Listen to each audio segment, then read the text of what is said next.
નમસ્કાર મિત્રો, લાસ્ટ લેક્ચરની અંદર આપણે અવશોષણ અને ઉત્સર્જન વર્ણપટ વિશે વાત કરી. હવે એમાં કીધું તો આપણે કે દરેક પરમાણુ છે એ પોતાનું અનન્ય એટલે કે અદ્વિતીય વર્ણપટ દર્શાવે છે. આજે એમાંથી આપણે હાઇડ્રોજન જે એક સાદામાં સાદો પરમાણુ છે એના વર્ણપટની વાત કરવાની છે. તો આપણને ખબર છે કે હાઇડ્રોજન એ એક ઇલેક્ટ્રોન ધરાવે છે.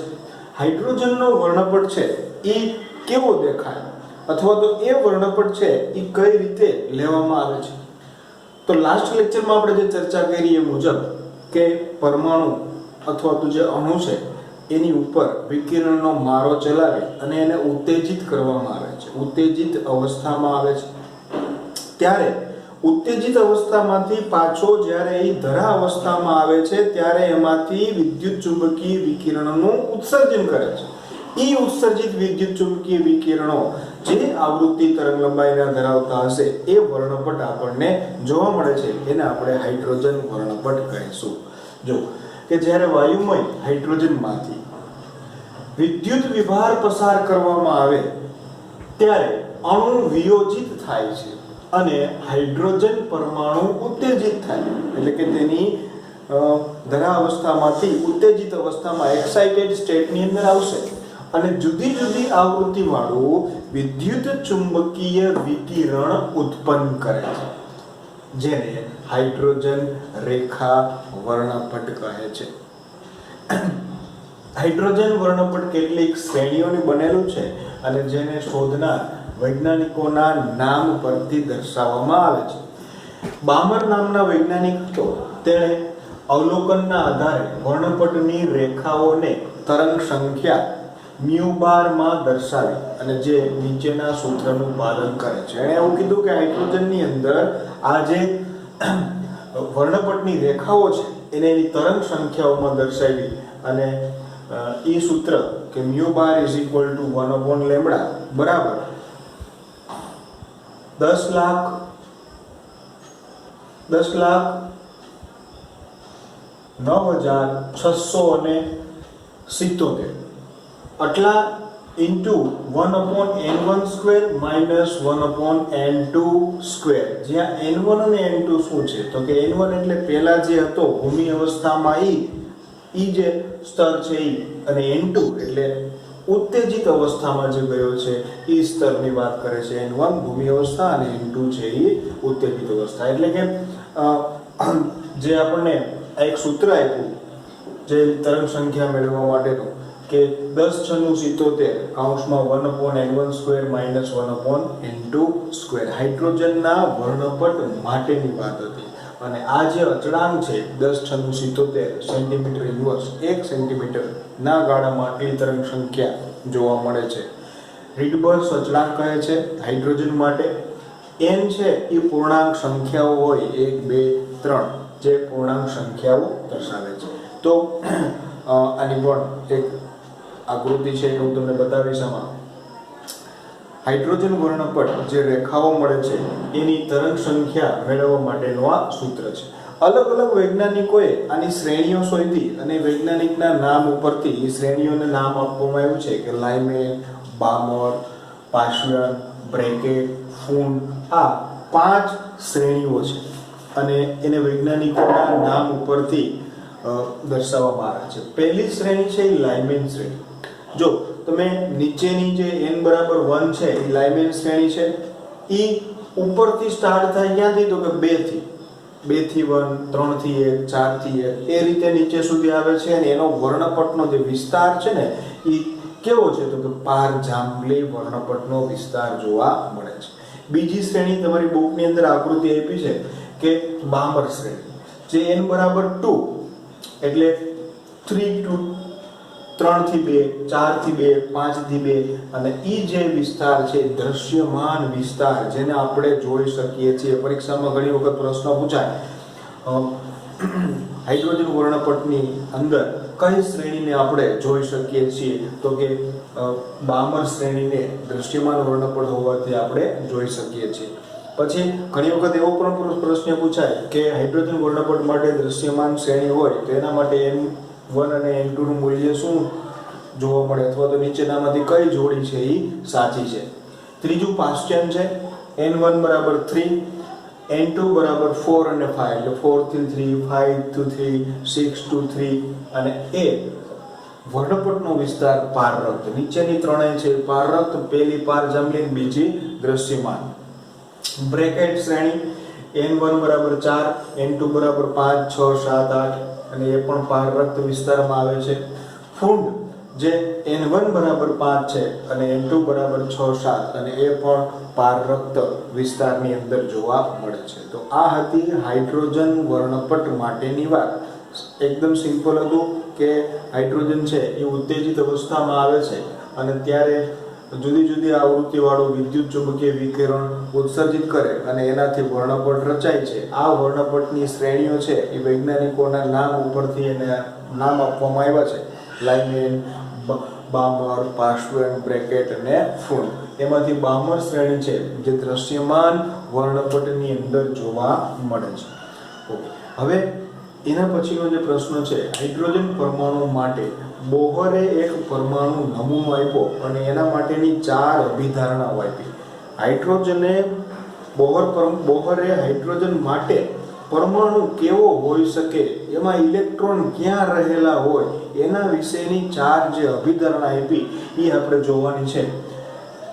કે બોહરના હાઇડ્રોજન પરમાણુનો નમૂના માટેની નીચેની અભિધારણાઓ છે. એમાંથી પહેલું કે હાઇડ્રોજન પરમાણુમાં રહેલા ઇલેક્ટ્રોન કેન્દ્રની આસપાસ વર્તુળાકાર પથમાં ચોક્કસ ત્રિજ્યા અને ઉર્જા સાથે ફરે છે. એટલે જો એને હાઇડ્રોજનનું આ એને કેન્દ્ર કહી દીધું તો આ એની કોઈ ત્રિજ્યા છે અને ત્યાં ઇલેક્ટ્રોન છે એ ચોક્કસ ઉર્જા સાથે ફરે છે અને આને એને કક્ષા એવું નામ આપ્યું. વર્તુળાકાર પથમાં ચોક્કસ ત્રિજ્યા અને ઉર્જા સાથે ફરે છે. આ પથને એને સ્થિર કક્ષા કહી દીધું અથવા એને સ્થિર અવસ્થા અથવા માન્ય ઉર્જા અવસ્થા એવું નામ આપ્યું. અને કેન્દ્રની આસપાસ સંકેન્દ્રિત રીતે ગોઠવાયેલું હોય છે. એટલે કેન્દ્રની આસપાસ જ એ કક્ષા છે એ રહેલી હોય છે. આ પહેલી અભિધારણા. શું વાત થાય કે હાઇડ્રોજન પરમાણુમાં ઇલેક્ટ્રોન કેન્દ્રની આસપાસ ચોક્કસ પથમાં ફરે છે અને તેણે એને કક્ષા, સ્થિર કક્ષા એવું નામ આપ્યું. ઓકે, હવે આપણે બીજા મુદ્દા તરફ આગળ વધીએ. બીજો મુદ્દો કે કક્ષામાં ઇલેક્ટ્રોન, જે આપણે કક્ષાની વાત કરી, એ કક્ષામાં ઇલેક્ટ્રોન સમય સાથે, ઇલેક્ટ્રોનની ઉર્જા સમય સાથે બદલાતી નથી. સમય ચેન્જ થાય એમ બદલાતી નથી. પણ કેમ બદલાય છે કે પરંતુ જ્યારે ઇલેક્ટ્રોન નીચા શક્તિ સ્તરમાંથી ઊંચા શક્તિ સ્તરમાં જાય છે ત્યારે ઉર્જાનું અવશોષણ કરે છે. ફોર એક્ઝામ્પલ, જો હું આ એક બીજી કક્ષા દોરું એટલે અહીંથી જ્યારે ઇલેક્ટ્રોન અહીંયા જાય છે ત્યારે એનું અવશોષણ કરે છે, એટલે કે ઉર્જા મેળવે છે. મેળવીને અહીંયા જશે આ. ઓકે, હવે અથવા ઊંચા ઉર્જા અવસ્થામાંથી અથવા અહીંથી એ પાછો નીચા ઉર્જા સ્તરમાં, ઊંચા ઉર્જા સ્તરમાંથી નીચા ઉર્જા સ્તરમાં આવે છે ત્યારે ઉર્જાનું ઉત્સર્જન કરે છે. જો અહીંથી અહીંયા જાય તો એમાંથી ઉર્જાનું ઉત્સર્જન થશે. આ વાત આપણે યાદ રાખશું કે નીચા શક્તિ સ્તરમાંથી જ્યારે ઉર્જા ઊંચા શક્તિ સ્તરમાં જાય ને ત્યારે એનું શોષણ કરે છે અને જ્યારે ઊંચા શક્તિ સ્તરમાંથી નીચા શક્તિ સ્તરમાં આવે ત્યારે એ ઉત્સર્જન કરે છે. હવે બે સ્થિર અવસ્થાઓ કે જેમની વચ્ચે ઉર્જાનો તફાવત, માની લો કે E1 ને E2 કહી દો, તેમનો તફાવત છે અને ડેલ્ટા E કહી શકાય અને તેમાં સંક્રાંતિ થાય છે. સંક્રાંતિ એટલે અહીંથી ઊંચા શક્તિ સ્તરમાં જાય, ઊંચામાંથી નીચા જાય, આ ઘટનાને શું કહેવાય? સંક્રાંતિ થાય છે. ત્યારે અવશોષિત થતા અથવા ઉત્સર્જિત થતા વિકિરણની આવૃત્તિ જો મેળવવી હોય તો એના માટેનું સૂત્ર μ ડેલ્ટા E અપોન h.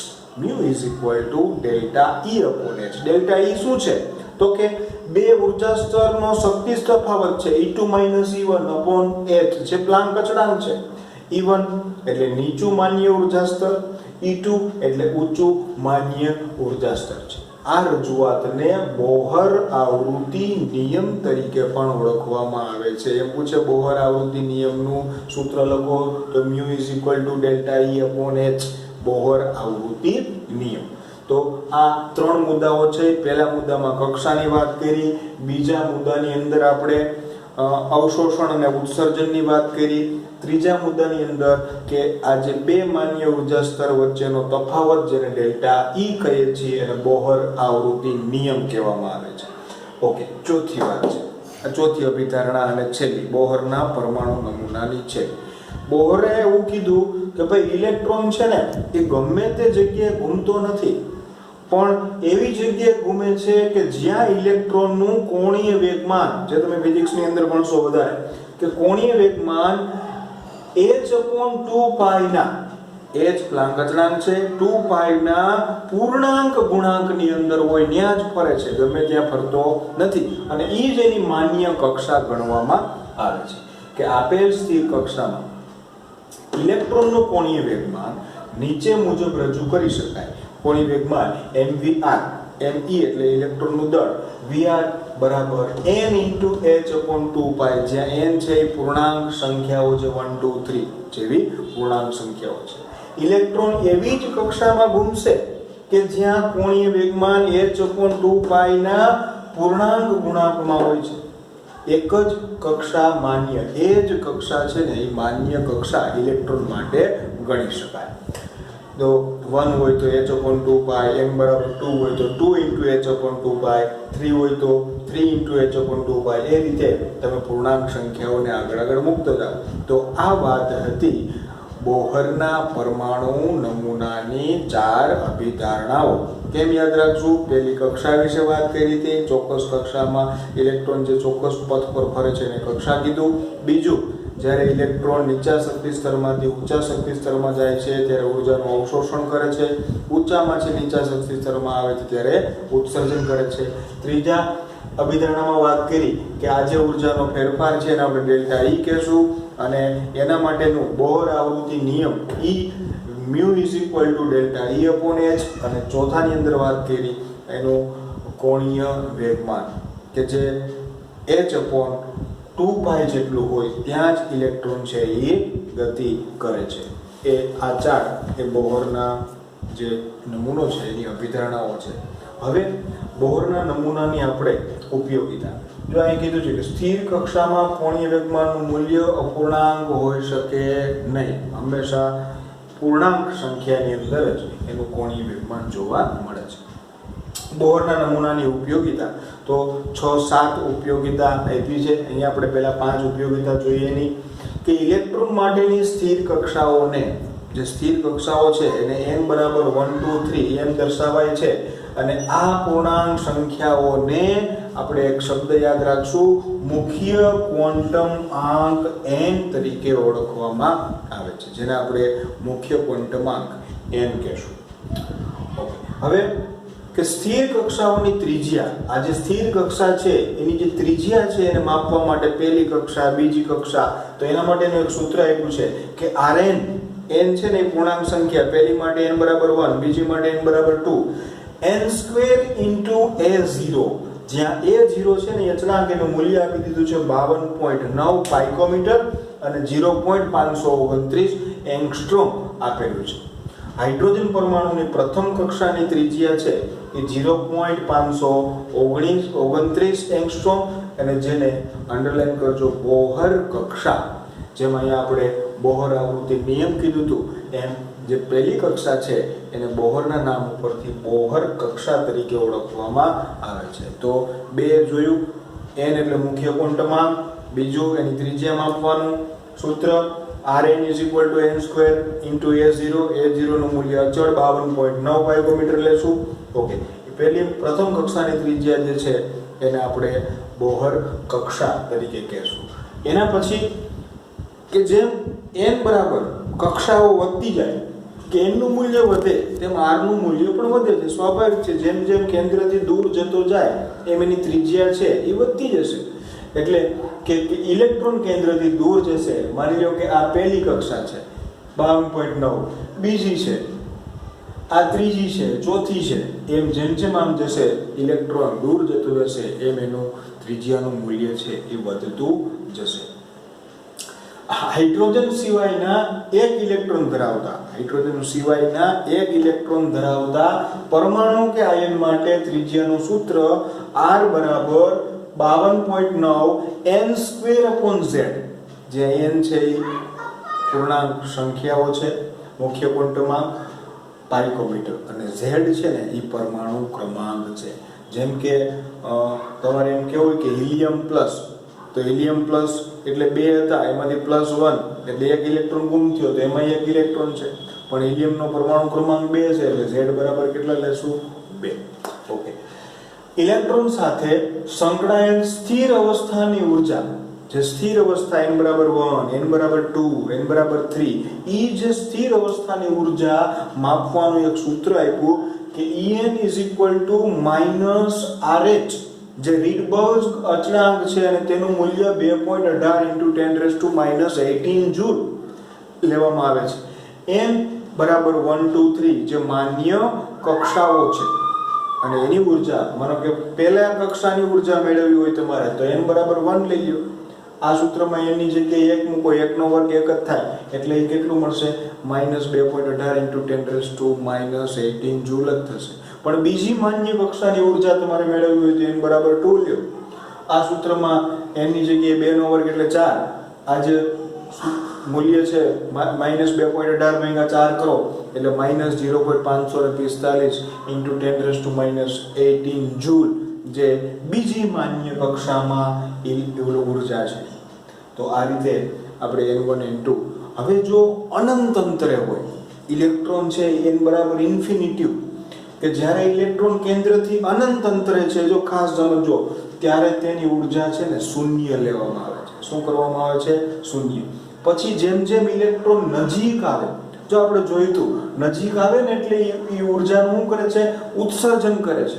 એટલે હતી એમાંથી ઓછી થાય, તો 0 માંથી ઓછી થાય તો શેમાં આવી જાય? માઇનસમાં. એટલે કે પછી જેમ જેમ ઇલેક્ટ્રોન કેન્દ્રની નજીક આવે છે તેમ ઉર્જા ઋણ થતી જાય છે. યાદ રાખજો, ઇલેક્ટ્રોન અહીંથી આમ જશે ને તો ઉર્જા મેળવતો જશે, જ્યારે અહીંથી આમ આવે છે ત્યારે એ ઉર્જા ગુમાવતો આવે છે, એટલે એનું મૂલ્ય ઋણ થતું જાય છે.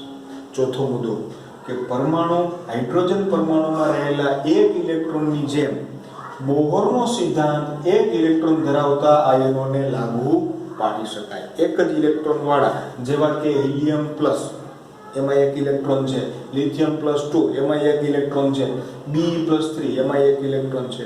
તો આવા એક એક ઇલેક્ટ્રોન ધરાવતા પરમાણુઓ માટેની ઉર્જા માપવાનું સૂત્ર En બરાબર -2.18 × 10⁻18 z²/n², જ્યાં z છે ને એ એનો પરમાણુ ક્રમાંક છે. હાઇડ્રોજન માટે પરમાણુ ક્રમાંક 1 થશે, હિલિયમ માટે 2 થશે, લિથિયમ માટે 3 થશે, જૂલ પ્રતિ એટમ. તો આ સૂત્ર કેના માટેનું છે? તો કે એક હાઇડ્રોજન સિવાયના એક ઇલેક્ટ્રોન ધરાવતા પરમાણુની ઉર્જા મેળવવા માટેનું સૂત્ર છે, જ્યાં z શું છે? તો કે એમનો પરમાણુ ક્રમાંક છે. z પરમાણુ ક્રમાંક ના વધારા સાથે ઉર્જાનું મૂલ્ય વધુ ઋણ બનતું જાય છે.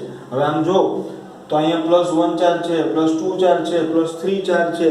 આગળ આપણે ભણશું, જેમ ધન વીજભાર વધે ને એમ ઈ જે પરમાણુનું કદ છે ને એ નાનું થતું જાય, સંકોચાય. કારણ કે કેન્દ્રની અંદર જે ધન વીજભાર છે એ વધ્યો અને ઇલેક્ટ્રોનને વધારે પોતાની તરફ આકર્ષે છે, એટલે કક્ષા સંકોચાય છે. એ ત્રીજા પાઠની અંદર વધારે હું શીખવાડીશ. અને ત્રિજ્યાના મૂલ્ય નાના થતા જાય. શું કામે નાનું? મેં કીધું કક્ષા સંકોચાય એટલે ત્રિજ્યાનું મૂલ્ય કેવું થાય? નાનું થતું જાય છે. તો આ વાત હતી કે હાઇડ્રોજન પરમાણુમાં રહેલા એક ઇલેક્ટ્રોન, જેને બોહર સિદ્ધાંત એક ઇલેક્ટ્રોન ધરાવતા આયનોને પણ લાગુ પાડી શકાય, એના માટેનું સૂત્ર. પાંચમું કે જે ઇલેક્ટ્રોન સ્થિર કક્ષાઓમાં ઘૂમતા ઇલેક્ટ્રોનના વેગ નક્કી કરી શકાય છે. આપણી બુકની અંદર એની વધારે માહિતી આપેલી નથી, પણ એનું v = 2.18 × 10⁻8 z/n. z પરમાણુ ક્રમાંક છે, એનો પૂર્ણાંક સંખ્યા છે, સેન્ટીમીટર × સેકન્ડ ઇન્વર્સ થી દર્શાવી શકાય. તો આપણે કેટલી અત્યાર સુધી 5 એની ઉપયોગિતા જોઈ. ફરીથી એક વખત વાત કરું. પહેલી હતી n મુખ્ય ક્વોન્ટમાંક, બીજું એની બોહર ત્રિજ્યા. એમાં જ આપણે હાઇડ્રોજન સિવાયના એક ઇલેક્ટ્રોન ધરાવતા પરમાણુની ત્રિજ્યા મેળવવા માટેનું સૂત્ર R બરાબર 52.9 n²/z. એ જ રીતે ઇલેક્ટ્રોન સાથે સંકળાયેલી સ્થિર અવસ્થાની માન્ય કક્ષાઓની ઊર્જા માટેનું સૂત્ર En બરાબર -RH1/n². એ RH એટલે રીડબર્ગ્સ અચળાંક 2.18 × 10⁻18 જૂલ છે. n બરાબર 1 માટે કેટલું, n બરાબર 2 માટે કેટલું, n બરાબર ઇન્ફિનિટી હોય તો ઇલેક્ટ્રોનની ઊર્જા શૂન્ય ગણવામાં આવે છે. જેમ જેમ નજીક આવે એટલે એનું મૂલ્ય ઋણ થતું જાય છે. ચોથો મુદ્દો કે હાઇડ્રોજન સિવાયના પણ કેટલા ઇલેક્ટ્રોન ધરાવતા, એક ઇલેક્ટ્રોન ધરાવતા પરમાણુઓ કે આયનો માટે આપણે એની ઊર્જા મેળવવી હોય તો En = -2.18 × 10⁻18 z²/n² જૂલ પ્રતિ એટમ. જેમ જેમ z વધે એમ ઊર્જાનું વધુ ઋણ બનતા જાય છે અને ત્રિજ્યા છે એ નાની થતી જાય છે, કારણ કે અંશ વધશે એટલે મૂલ્ય વધુ ઋણ થશે. સ્થિર માન્ય કક્ષામાં ઇલેક્ટ્રોનનો વેગ છે એ v બરાબર 2.188 × 10⁸ z/n સેન્ટીમીટર × સેકન્ડ ઇન્વર્સ થી મેળવી શકાય છે.